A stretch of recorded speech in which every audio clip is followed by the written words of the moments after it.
Hello viewers, good morning সকলকে। আজ আমরা এসএমএল লিমিটেডের তরফ থেকে গুঞ্জুরিয়া অঞ্চলে একটি লাউ গাছের উপর এমআরএল জেড প্লাসের ডেমো আপনাদের সামনে তুলে ধরছি। আমি আগেও আপনাদের এমআরএল জেডের বেশ কয়েকটি ডেমো আপনাদের সামনে তুলে ধরেছিলাম, তো সেটি বিভিন্ন চাষের উপর ছিল। তো আজকে আমরা এই লাউ গাছের উপর এমআরএল জেড প্লাসটি স্প্রে করছি।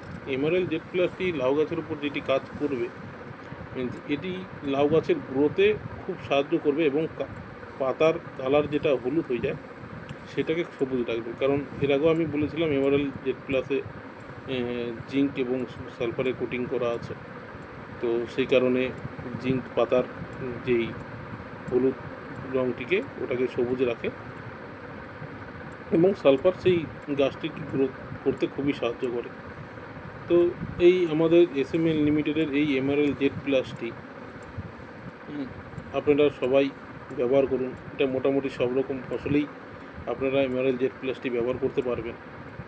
লাউ বলেন, পটল বলেন, কি চায়ের উপর বলেন, ধান খেতে বলেন। তো আমাদের এই এসএমএল লিমিটেডের এমআরএল জেড প্লাসটি আপনারা ব্যবহার করুন এবং আমাদেরকে লাইক এবং সাবস্ক্রাইব করে সহযোগিতা করবেন, যাতে বিগত দিনে আরও ভিডিও আপনাদের সামনে তুলে ধরতে পারে।